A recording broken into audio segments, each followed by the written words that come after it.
So hello guys, good morning and welcome back to our channel.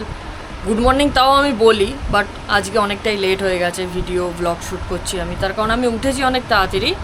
Men's তোমাদের ধরো 9:30 something আমি উঠে fresh ট্রেশ হয়ে, তো তোমাদের কিছুদিন আগে বলছিলাম যে আমার মেডিক্লেম যে এতে ইস্যু করা হয়েছিল কোনো ফল তো পাইনি, ঠিক আছে। তারা ওই মুহূর্তে আমাকে বলেছিল যে তোমরা তোমার ছেলেকে অন্য জায়গায় শিফট করো, কারণ আমার যা কন্ডিশন ছিল হতো না শিফট করা।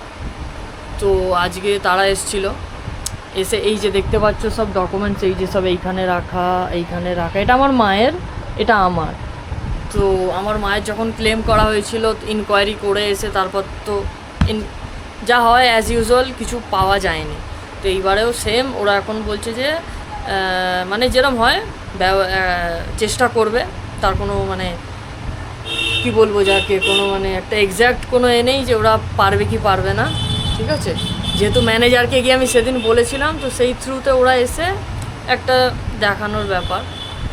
তো আমার বাবা ওই টাইমে একটু মানে ভায়োলেন্ট হয়ে গেছিলো, তার কারণ স্বাভাবিক মানুষটা সেই সিচুয়েশানে পড়ে সব কিছু নিজের এতে করেছে, তারা প্রিমিয়াম দেওয়ার পরেও কোনো সাহায্য পায়নি। তো সেই দিক থেকে কিছু মানে তার রেগে যাওয়াটা স্বাভাবিক, আমারও রেগে যাওয়া স্বাভাবিক। তাও আমি সেইভাবে ভায়োলেন্ট হয়নি, আমি চুপচাপ ছিলাম যতটুকু করা যায়। ওরা সব ডকুমেন্টস দেখলো, সব কিছু ইচ অ্যান্ড এভরিথিং।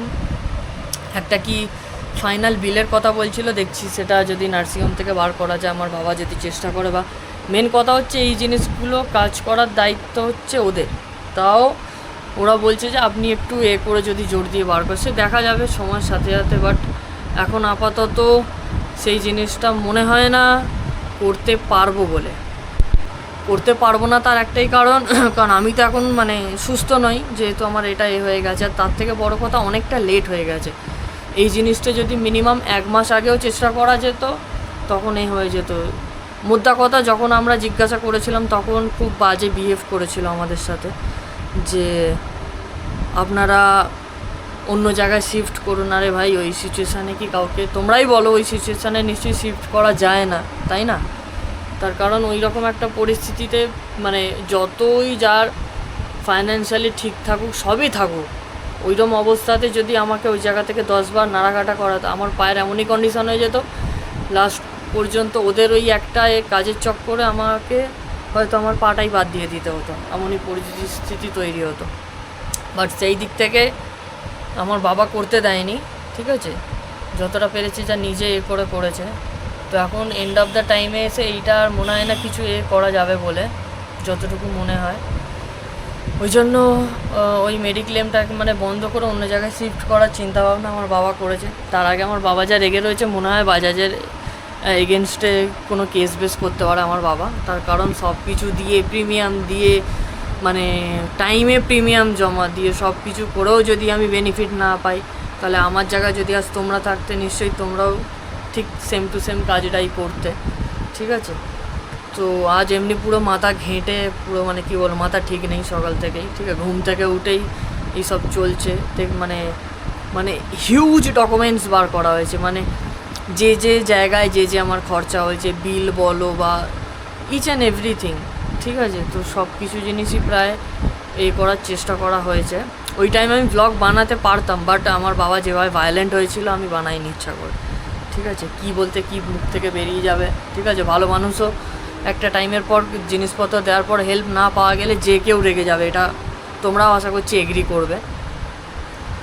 তো যাই হোক, আমিও যতটুকু আমার মোবাইলে মানে যা মেলেতে যা ডকুমেন্টস এসেছে, সেইভাবে কিছু আসেনি আমি যতটুকু জানি, ঠিক আছে। তো দেখা যাক, যতটুকু পারবো আমি অবশ্যই বার করার চেষ্টা করব, তোমাদের সাথেও শেয়ার করব। কিন্তু আরও যারা মানুষ রয়েছে যারা এই বাজাজের এতে কাজ করে, তাদের থ্রুতে আমার একটা ছোট্ট মেসেজ রয়েছে, একটাই, যে প্লিজ তোমাদের কাছে একটাই রিকোয়েস্ট, কাস্টমার যখন প্রিমিয়াম দিচ্ছে তো প্লিজ কাস্টমারকে দেখো, ঠিক আছে। তারাও পায়ের ঘাম মাথায় ফেলে কাজ করে, তারাও সব কিছু টাকা পয়সা জমা করে যখন প্রিমিয়ামটা দেয়, দিনের শেষে যে প্রিমিয়ামটা যে কাজে লাগবে, তখন যদি তারা সেই সাহায্যটাই না পায়, তো তাহলে নিশ্চয়ই সেই জিনিসটা দেওয়ার কোনো মানে হয় না, তাই নয়? যেরকম একটা সাপোজ উদাহরণ দিই, আমার বাইকটা ভেঙে গেল, বাইকটা ইন্স্যুরেন্স ক্লেম করতে দেওয়া হলো, ইন্স্যুরেন্স ক্লেম হয়ে গেল। তারপরে বাইকটা মানে গ্যারেজে দেওয়া হলো, ওদের যে গ্যারেজ রয়েছে সেখানে দেওয়া হলো সার্ভিস সেন্টারে। তো সেখানে দিয়ে দেওয়ার পর কিছু টাইম পর, গত 1 মাস পর সব কিছু ক্লেম হয়ে গেল, আমার বাইকটা নতুন হয়ে চলে এলো। তো সেইভাবে আমার এই যে এতগুলো খরচা হয়েছে যা হয়েছে, তোমাদের যে অ্যামাউন্টটা করা হয়েছে তো সেই অ্যামাউন্টটা অন্তত দাও, ঠিক আছে? এটাই আমাদের রিকোয়েস্ট নয়, এটা তো মানে আমি তো মানে এক্সট্রা কোনো টাকা চাওয়া হচ্ছে না, যেটা আমার মেডিক্লেমে আমার পাও না। তার কারণ আমার মায়ের এই একটা বিল দেখতে পাচ্ছ তোমরা, এই যে এইটা বিল দেখতে পাচ্ছ, ঠিক আছে? এই বিলটা আমার মায়ের, ঠিক আছে? তো ওরা বলছে যে ক্লেম আইডি দিতে, সেটা আমার মায়ের বেলা পার্ট এ আর পার্ট বি ওদের বাজাজে যেভাবে ফর্ম হয় সেইভাবে করে পার্ট এ আর পার্ট বি ফর্ম দিয়ে ফিল আপ করে দেওয়া হয়েছিল, ঠিক আছে? তো সেই কারণে ওটা করা যায়নি। তো সেই দিক থেকে বলবো একটাই কথা, যে তোমরা ওই জিনিসটাকে মানে দেখো, প্লিজ দয়া করে ওই জিনিসটা দেখো, তো তাতে সবারই একটুখানি হেল্প হয়। আমার এই একটা মেসেজ বাজাজদের কাছে আমি পাঠাতে চাইছি খুব করে। তো এটাই বলবো গাইজ, মানে সব কিছু করে দেওয়ার পর কোনোভাবে কোনো সাহায্য আলটিমেট টাইম অবধি পেলাম না, ঠিক আছে? সবথেকে খারাপ একটা জায়গাতেই লেগেছে, যে যে জায়গায় প্রিমিয়াম দিয়েছি আমরা তাদের কথা শুনবো না, তারা আমাদের কথা শুনবে। অ্যাজ পার আমরা হচ্ছি কাস্টমার আর তোমরা হচ্ছে এমপ্লয়ি, ঠিক আছে? তো অতএব কাস্টমাররা যে প্রবলেমগুলো নিয়ে আসছে সেগুলোকে অবশ্যই তোমরা সময় নিয়ে তোমরা সলভ করার চেষ্টা করো। এটা নয় যে তাদের সাথে বাজেভাবে ব্যবহার করো বা তাদের সাথে করো, তাই নয় কি? তো এই বিষয় নিয়ে আর কিছু বলতে চাই না। আশা করব যে জিনিসটা প্রবলেমটা তাড়াতাড়ি সলভ হয়ে যাক। তার সাথে আরও একটা কথা বলি তোমাদের, আমার কালকের ভ্লগটা মানে আমি কিছু জায়গা আমি শ্যুট করিনি, আমি আমার ভ্লগেতেও বলেছি কিছু শর্টস আছে বা কিছু মানে ক্লিপ রয়েছে যেগুলো একটাও আমি শ্যুট করিনি। আমার দোকানে একটা ছেলে ছিল, সে প্রফেশনাল তোমার ড্রোন শ্যুট করে, ঠিক আছে? তো সে আমাকে ওই কিছু জায়গার ভিডিও সে আমাকে মানে তুলে দিয়েছে, ঠিক আছে? তার জন্য আমি অনেক তার কাছে থ্যাংক ইউ বলবো, অনেক করবো, কারণ ওই সিচুয়েশানে আমি হাঁটবো না করবো। তো আমার বোনকে ক্যামেরা দিইনি, তার কারণ ও অনেক টাইম মানে লেন্সের কাছে হাত দিয়ে ফেলে, তো সেই কারণে ভিডিওতে মানে ক্যামেরার কাছে হাতটা চলে আসে, একটু দেখতে কি আর কিছুই না, একটু অকওয়ার্ড লাগে যাকে বলে। তো সেই কারণে আমি আমার বোনকে দিইনি। আর তারপর তো দেখতেই পেলে মানে ক্রাউড কী লেভেলের ছিল।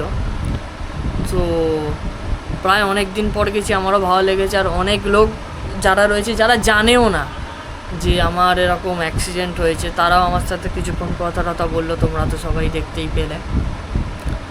তো একভাবে অনেকক্ষণ আমি প্রায় মন্দিরে দাঁড়িয়েছিলাম, আমার মানে যে পাটা ভালো রয়েছে তো সেই পায়ে এত যন্ত্রণা করছে, তাও দাঁড়িয়ে ভালোভাবে ভক্তি করে পুজো দিয়ে ভাড়াটা কাটানো হলো, যাতে ইন ফিউচার যখন আবার কোনো কাজে করবো, অবশ্যই র্যাপিডো করবো, ঠিক আছে ভাই? দম আছে ভাই শরীরে, ওরকম নয় যে করবো না, বা কোনো চ্যালেঞ্জ থেকে কোনো দিন পা পিছনে করিনি।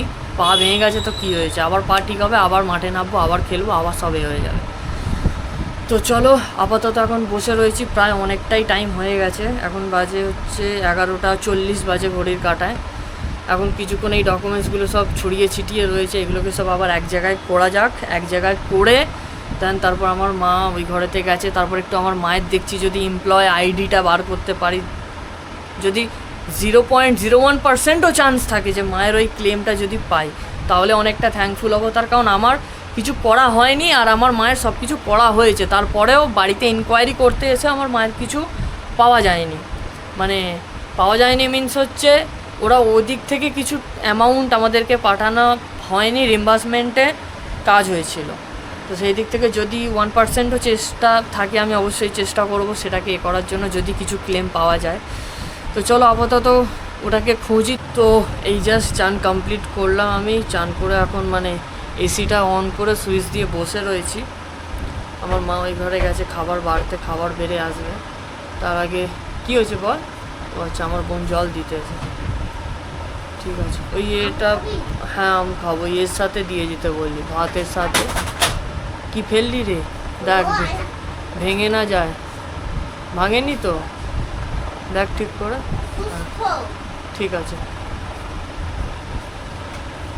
হ্যাঁ, তো যেটা বলছিলাম তোমাদেরকে যে আমার বাবা তোমার কিছুক্ষণ আগে আমায় ফোন করে বললো যে কিছু ডকুমেন্টস দেখ ওখানে আছে কিনা। তো আমি দেখলাম যে ডকুমেন্টসগুলো রয়েছে।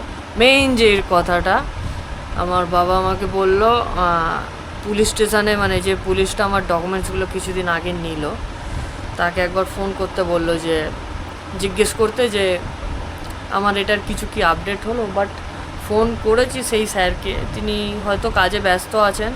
একবারই ফোন করেছি, ব্যস্ত মানুষ ভাই 10বার ফোন করার দরকার নেই। তো সেইভাবে কোনো আপডেট পাইনি। এবার দেখি ফোন করে কিছু, আমার মনে হয় না কিছু এখান থেকে, কারণ আমার অ্যাক্সিডেন্টটা হয়েছে ইলেকশনের আগে। তো তারপরে অনেক কিছু জিনিস চেঞ্জ হয়ে গেছে। ওরা নিজে থেকেই ফোন করে আমার থেকে জিনিসগুলো চেয়েছে। এবার জানি না এটার কতটা কি মানে সলিউশন আমি পাবো, ঠিক আছে তো। কারণ আমার যদিও বা পা একটু ঠিক থাকতো, আমি সেই জায়গাগুলো ভিজিট করে আমি নিশ্চয়ই চেষ্টা করতাম। এবার আমার বাবা একা কত দিকে সামলাবে, দোকানে ওগুলো কাজ, নিজের ব্যবসা সামলাবে না আমার এইখানে, তো সব সময় তো নিশ্চয়ই সম্ভব নয়। তো সেই কারণে আমি এখন আপাতত কিছুদিন ওয়েট করে যাচ্ছি। যদি ওরা নিজেরা ঠিক করতে পারে তো ভালো, না হলে আমার তো 6 তারিখে অবভিয়াসলি আমার পায়ে এটা খুলছে। তো এবার দেখছি, তারপর যদি বাইকে বসে আমি যদি যেতে পারি অবশ্যই চেষ্টা করব যাওয়ার। গিয়ে দেখি কেমন কি আপডেট বা কিছু, ওদের সাথে কথাগুলো না সেইভাবে আলোচনা করলে আমি বুঝতে পারবো না। তো চলো গাইস, আপাতত আজকের কি মেনু হয়েছে একটু দেখা যাক। অনেক হেডেক নেওয়া হয়েছে। তো চলো, আমার মা আজ কি মেনু বানিয়েছে আমিও দেখি, তোমাদের সাথেও দেখাই। চলো, এই দেখো আমার বোন আম নিয়ে এসেছে। বাহ, বেশ সুন্দর করে আমটাকে কেটেছে। বাহ, সেই স্লাইস ম্যাঙ্গোতে যেরকম সেই একটা ভিডিওতে সেই দেখায়, ঠিক সেইভাবে আমার বোন আম আমায় কেটে দিয়ে গেছে। বেশ ভালো লাগছে দেখতে। তো আম তো হয়ে গেল, আসল হচ্ছে অ্যাট্রাকশান মেনু কী হয়েছে আজকে দেখি। তো খাবার এসে গেছে দেখি। ঠান্ডা খানা হয়, হ্যাঁ, গরমেতে এইসব খাবার না খেলে পেট ঠান্ডা হয়।